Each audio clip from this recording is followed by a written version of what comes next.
مساء الخير عليكم اخواتنا واهالينا في غزة الصامدين الاقوياء الشجعان. يعني احنا المصريين طبعا يعني مش محتاجين نتكلم ولا نقول احنا مع غزة ازاي او بنعمل ايه مع اهالينا في غزة من ايام ابائنا وجدودنا مع فلسطين مع الوطن العربي بالكامل. مش هقول ان القلة اللي حدفت المعونات المصرية او كسرت العربيات هنقف عندهم ولا هنتكلم ونقول ليه عملوا كده، لان طبعا يعني هنلتمس 100 عذر و100 الف عذر، لكن حابب اوريكم بس. شوف الناس اللي احنا بنودي لهم معونات عاملين في العربيه ازاي، كسروا العربيه كسروا القوايم وضربوا السواق وبهدلوا الدنيا اخر بهدله ازاي. الناس اللي بتقول ان احنا رايحين نودي لهم معونات عشان يعيشوا زينا زيهم، وبندعي من ربنا ان ربنا يحوش عنهم. يا عم العربيه عامله ازاي، شوف دخل خان يونس. اتفضل اتفضل يا باشا، انا كنت في خان يونس وعملت ازاي. شوف بهدلوا العربيه اخر بهدله ازاي، والسواق جاي مضروب ومتبهدل. اتفضل اتفضل. وخلي بالك الشبك اللي فوق ده برضه قلعوه سرقوه وخدوا كل الحموله من العربيه وبهدلوا العربيه اخر بهدله. اتفضل. يعني الشبك اللي فوق ده اتسرق والمشمع اتسرق والحموله اتسرقت كلها. شفت؟ وبهدلوا السواق اخر بهدله. هذا الناس بتوع غزه يا سيدي اللي احنا بنقول ربنا يكون في عونهم. لا، ان كل مكان في مصر، كل مكان، كل جمعيه شرعيه او جمعيه خيريه او نادي زي النادي الاهلي او راجل اعمال او بيقدم المعونات اللي بنقدر عليها، مش بنقدر عليها ماليا، اللي بنقدر ندخلها جوه الاراضي الفلسطينيه العزيزه على قلوبنا كلنا. يعني لو سالت اي مصري غني او فقير، الراجل البسيط في الشارع، لو قلت له هيقول لك حته من لحمي حته من جسمي وابعتها لاهالينا في غزه، انا موافق وانا مستعد. واظن كلكم عارفين ان لو اتيحت الفرصه، لا احنا هنخش مش نجتاح اسرائيل، هنطربق تل ابيب اللي فيها، وهم اكيد فاهمين وعارفين ده كويس قوي. ولكن لازم تعذرونا، الحدود مش عايزين نفتحها لعده اسباب، اهمها انتوا مش عايزين نقول ان القضيه صفت وانتهت وتم تصفيتها على ايد مصريه. لكن اهلا بيكم فوق راسنا من فوق في بيوتنا تساعكم، اهلا بيكم زيكم زي الاشقاء من السودان، زيكم زي الاشقاء من سوريا، زيكم زي الاشقاء من ليبيا، زيكم زي الاشقاء من العراق، زيكم زي اللي الكويت نفسها لما حصل اجتياح ليها. يعني ايه يا جماعه، من امتى مصر قالت لحد بابي مقفول؟ ما انتم المفروض فاهمين، واللي مش فاهم اكيد ابوك اكيد امك الفلسطينيه. وخلي بالكم الامهات الفلسطينيات دول اعظم ام في الارض في التاريخ، الام الفلسطينيه اللي بتحمل في مشروع شهيد، تبقى حامل بطنها حامل لسه في مشروع شهيد. ولكن حابب اوريكم جزء من المساعدات اللي كل يوم تتدفق، جزء من اساطيل المساعدات اللي كل يوم تتدفق من الاراضي المصريه. رغم لا نشوف الاول، ورونا يا جماعه كده. 16/2/2024 قوافل المساعدات لغزة. 1 2 3 4 5 6 7. العربيات واقفه فين؟ في الاحياء، بتطلع يعني من اكتوبر، تطلع من كل حته في مصر، بتطلع بالجهود الذاتيه، غير المساعدات الحكوميه اللي بتطلع من الحكومه المصريه والاحزاب السياسيه. مفيش حته في مصر ما طلعتش مساعدات، رغم ان احنا مش لاقيين، وانتوا عارفين ظروفنا الاقتصاديه ازاي. احنا بنبعت السكر لاهالينا في غزه واحنا الاسواق عندنا فيها السكر، بنبعت الرز لاهالينا في غزه واحنا الاسواق عندنا ما فيهاش رز، بنبعت كل شيء موجود في ايدينا متاح واحنا الاسواق عندنا مش متاحه. يعني احنا بنبدي اهالي غزه اللي طبعا كلنا قلبا وقالبا في ظهركم مهما حصل ومهما كان اهالينا، وفوق راسنا من فوق، وعمرنا ما هنفرط وعمرنا ما هنسيب وعمرنا ما هنقول لا ولا هنتنصل من دورنا. هي دي ام الدنيا، هي دي مصر، وده الشعب المصري، هو احنا كده، هو كتب علينا كده، وهنفضل كده، وهندافع عن كل شبر، عن كل سنتي في اي ارض عربيه. مش هنقول لا ولا نتخلى. الجزائر ياما ساعدنا ايام ثوار الجزائر، مش هنعد ومش هنقول احنا بنعمل ايه. عمر المختار في ثوره ليبيا، مفيش دوله عربيه استقلت واحنا كنا تحت الاحتلال، خلي بالكم البريطاني في التوقيت ده، وكنا بنساعد اشقائنا هنا وهنا. ولما غزو الكويت تم، احنا فتحنا بيوتنا لاشقائنا في الكويت، قعدوا عندنا ولغايه ما جنودنا حرروا الاراضي السعوديه حفر الباطن والاراضي الكويتيه. هو الجيش المصري. مش بقول لكم احنا عملنا ايه، ولا والله ما بقول كده ولا اقصد كده خالص. انا اللي اقصده ان احنا لا هنقول ان احنا ما شفناش شويه الناس اللي يعني متعصبه الله يكون في عونهم، برضه شايفين اشلاء هنا وهناك، وشايفين اولادهم وامهاتهم وابهاتهم عندهم عذر يا جماعه، واحنا المصريين عذرين جدا اهالينا في غزه، ومش هنقول، وبعتذر لو في حد قال ليه عملتوا كده ومش عملتوا كده، رغم ان من حقنا نعاتب اخواتنا برضه.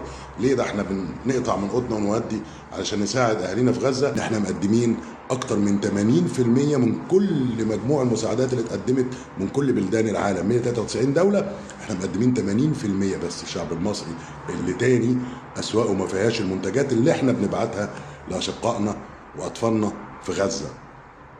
اما بقى ان بعض العصابات او بعض اللي بينتموا لمنظمه ما جوه غزه ويقولوا ان احنا من حماس يستولوا على المساعدات وياخدوا العربيات اللي جايه محمله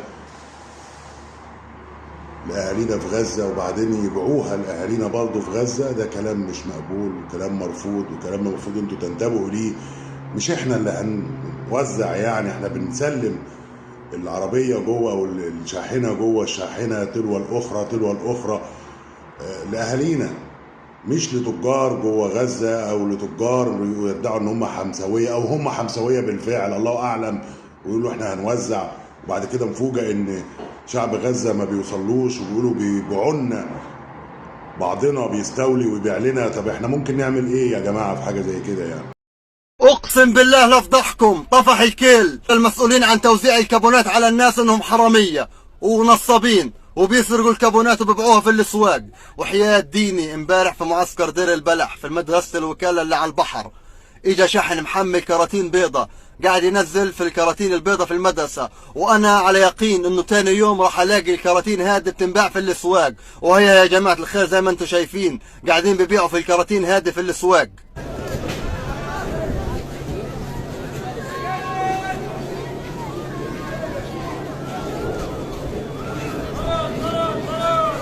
وانا الي اكتر من 100 يوم قاعد هنا في دير البلح، وحياة ديني خلال ال 100 يوم هذول عمره في حياتي كلها ما وصلني الكراتين هذه، بالعكس قاعدة تنباع وبتنسرق. المسؤول عن توزيع الكابونات هذا والكراتين هذه بتيجي المساعدات من هنا بيسرق له 100 كرتونة 150 كرتونة وبروح ببيعهم لناس، والناس بينزلوا على الاسواق بيقعدوا يبيعوا فيها للناس.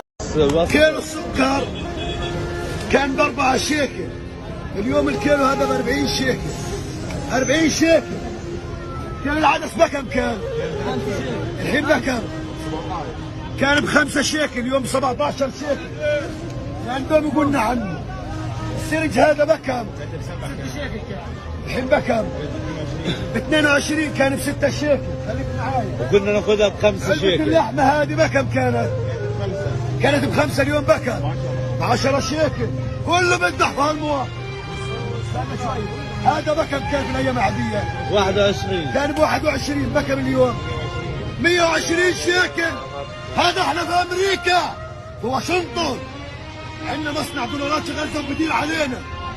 يا تجار يا فجار يا حراميه يا لصوص. بيحصل ده مرفوض مرفوض مرفوض مرفوض. عليكم انكم تشوفوا آلية جوه غزه بقى، انتوا ببعضكم تشوفوا، مش احنا اللي هنشوف الحته دي، مش بتاعتنا احنا. دورنا بينتهي عند تسليم الشاحنات جوه.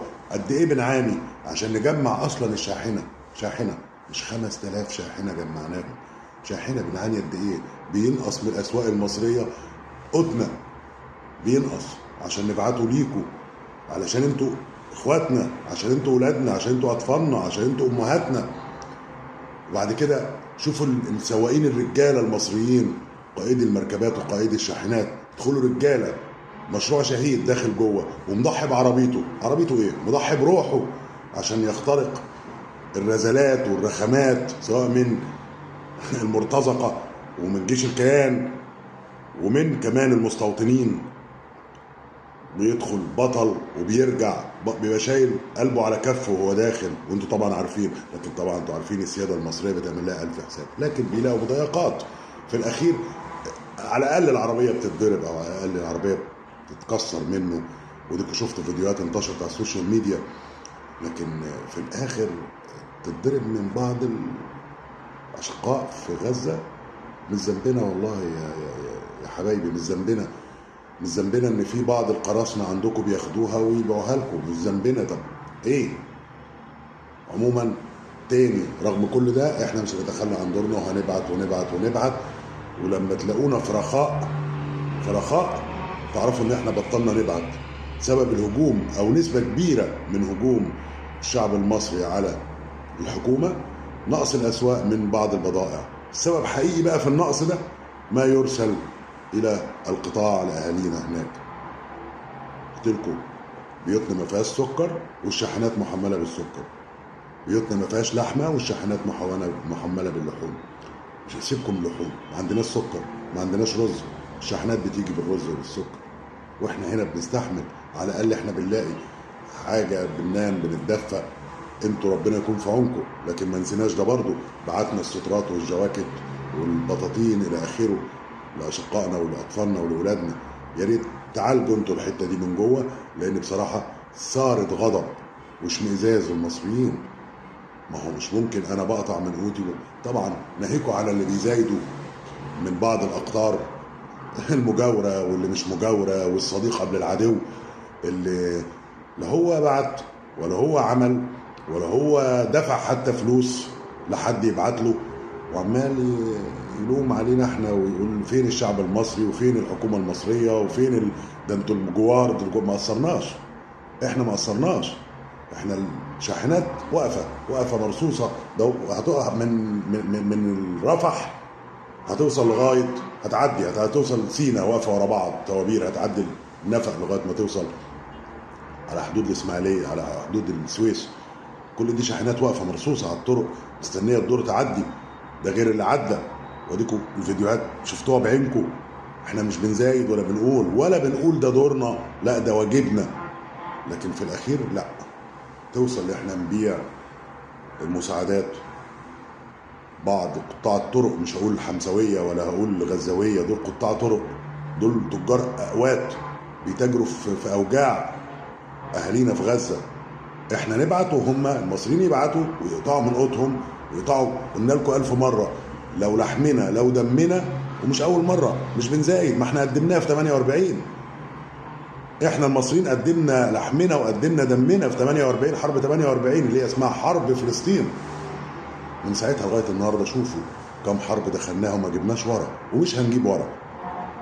ولكن قرار الحرب مش قرار شعب، قرار حرب، قرار اداره، قرار قوات مسلحه، قياده القوات المسلحه المصريه. نثق تماما في قرارات القياده عندنا. لكن يوم ما القياده تشاور، مفيش 1.5 مليون جندي في الجيش المصري وبس، لا، في 120 مليون مصري. مش هقول لك بقى الرجاله، لا، ده الاطفال والستات هيطلعوا قبل الرجاله. وده اللي راعب الكيان، وبشفق فيه على اهل الكيان، يعني اللي هم معترضين على سياسه القياده عندهم. وجيش الدفاع بتاعهم ده اللي نام على بطنه من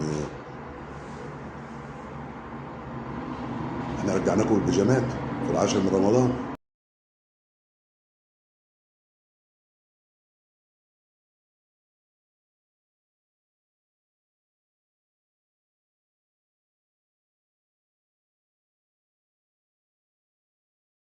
ودينا داخلين على 10 من رمضان زي ما قلت لكم.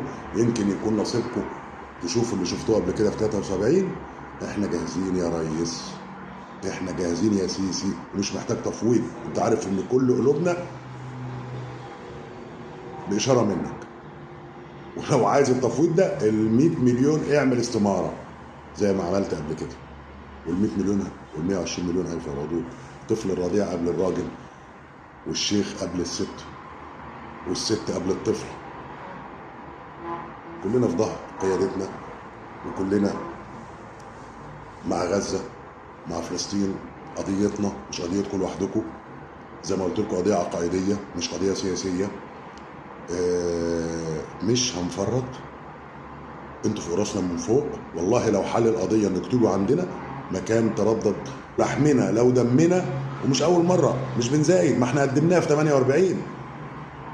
احنا المصريين قدمنا لحمنا وقدمنا دمنا في 48، حرب 48 اللي هي اسمها حرب فلسطين. من ساعتها لغايه النهارده شوفوا كم حرب دخلناها وما جبناش ورا، ومش هنجيب ورا. ولكن قرار الحرب مش قرار شعب، قرار حرب قرار إدارة، قرار قوات مسلحة، قيادة القوات المسلحة المصرية. نثق تماما في قرارات القيادة عندنا، لكن يوم ما القيادة تشاور مفيش 1.5 مليون جندي في الجيش المصري وبس، لا، في 120 مليون مصري. مش هقول لك بقى الرجالة، لا، ده الأطفال والستات هيطلعوا قبل الرجالة. وده اللي راعب الكيان، وبشفق فيه على أهل الكيان، يعني اللي هم معترضين على سياسة القيادة عندهم، وجيش الدفاع بتاعهم ده اللي نام على بطنه من. احنا رجعناكم البيجامات في العاشر من رمضان، ودينا داخلين على العاشر من رمضان زي ما قلت لكم. يمكن يكون نصيبكم تشوفوا اللي شفتوه قبل كده في 73. احنا جاهزين يا ريس، احنا جاهزين يا سيسي، ومش محتاج تفويض. انت عارف ان كل قلوبنا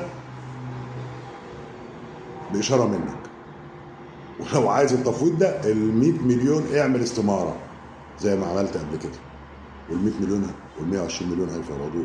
طفل الرضيع قبل الراجل، والشيخ قبل الست، والست قبل الطفل. كلنا في ظهر قيادتنا، وكلنا مع غزة، مع فلسطين. قضيتنا مش قضيتكم لوحدكم، زي ما قلت لكم قضية عقائدية مش قضية سياسية. مش هنفرط، انتوا فوق راسنا من فوق. والله لو حل القضية انك تيجوا عندنا مكان تردد لحظة الرئيس ولا القيادة السياسية، لكن من أول يوم قال لكم أنا أرفض تصفية القضية الفلسطينية على الأراضي المصرية. معنى إن نجيبكم ما لكوش رجعة تاني. أديكوا شفتوا اللي في الشمال مش عارف يرجع تاني، شمال قطاع غزة مش عارف يرجع، زقوه في الجنوب مش عارف يرجع، ما بالكم لما تخرجوا من الحدود خالص. اللي انتوا بتعانوا ده رغم قسوته، لكن احنا عانيناه مرة واثنين وثلاثة مع الاحتلال البريطاني، مع الاحتلال الفرنساوي. الجزائر عانته مع الاحتلال الفرنساوي، ليبيا عانته مع الاحتلال البريطاني. محدش ساب ارضه، ماتوا على اراضيهم ودافعوا على اراضيهم، محدش ساب ارضه. ازاي انا اقول لك تسيب ارضك وتعالى عندي، مع انك لو جاي ضيف هحطك على راسي من فوق؟ زي بالظبط قلنا كل الاقطار الشقيقه المجاوره والغير مجاوره، بدايه من العراق، نهايه بالخرطوم واهالينا في السودان، مرورا بسوريا واهالينا في سوريا، واهالينا في ليبيا طبعا، واهالينا في الكويت لما جم وكانوا منورينا على ارضنا، وهم قالوا واعترفوا، الناس قالوا احتضنونا المصريين، فتحوا لنا بيوتهم المصريين. كويت قالوا الكلام، كويت الكبار، سيبكم من الشباب الصغير يمكن مش عارف حاجه، وبرضه بلوم على الكبار، علموا الصغيرين وعرفوهم ان احنا دم واحد. ومش بس كده، وساعدنا، واول جندي كان مصري في دخول الكويت. مش بس كده، احنا خدنا المتطوعين دربناهم ومديناهم بالسلاح ورجعناهم الكويت، وده بشهاده الجنرالات في الكويت، الجنرالات اللي شاركوا في الحرب. فاحنا عمرنا ما نتخلى عن اي بلد عربي، عمرنا. واي حد يقول غير كده نحط صوابعنا الاثنين في عينيه، لانك انت مش عربي، انت مش وطني، انت ما فيش عروبه في دمك، انت راجل من الجيل الجديد اللي هو اللي واخداه الصهيونيه العربيه اللي بدات تطلع وتتفشى بينا. خلي بالكم بقى بينا دلوقتي صهاينه عرب. اوعى تستغرب لما تلاقي واحد بيصلي الجمعه جنبك وبيدعو للكيان وبيدعو اوعى تستغرب، بقى في صهاينه عرب ناطقين بلسان الصهيونيه وهم عرب. اوعى تستغرب من ده. والكلام ده يمكن الرسول عليه السلام قال ان هتلاقوا اكتر من طائفه توصل 250 طائفه فيهم واحده بس اللي على حق. يمكن عشنا احنا وجيلنا شاف الكلام ده. شوف الرسول قال من 1500 سنه، احنا بنشوف دلوقتي، بنشوف عرب يدعو للصهيونيه، بنشوف عرب بيحتضن الصهيونيه. ازاي؟ انا مش فاهم، ولكن هو ده كلام القران وكلام الرسول الكريم صلى الله عليه وسلم. مش طول عليكم، اللي بيحصل جوه غزه عيب، اللي بيحصل انكم تتاجروا بآلام اهليكم عيب، وان كنتوا تتكلموا علينا برضو عيب، لان انتوا شايفين المساعدات بتدخل ازاي، وشايفين الاسواق المصريه بتفضى ازاي. اكتر من كده ممكن نعمل ايه؟ ولو احنا مش دعاة حرب، احنا دعاة سلام، ولكن لو فرضت علينا انتوا عارفين احنا لها. مش كلام، التاريخ بيقول كده، وده اللي رعب الكيان. خلي بالكم ان حذر كل الحذر انه ياخد اتجاه معادي، عايز يحيد مصر، ومصر مش هتتحيد عمرها. داخله في احنا اللي في القضيه من اولها لاخرها، احنا اللي بيتم على اراضينا الاتفاقات والمفاوضات، احنا اللي رئيسنا هنا وهناك، احنا اللي رئيس. وخلي بالكم يعني شوفوا الجيش المصري والقياده السياسيه المصريه والرئيس المصري بيقوموا بدورهم 100%. ولكن هنتكلم في حلقه ثانيه عن الحكومه المصريه اللي احنا مش راضيين عن دورها.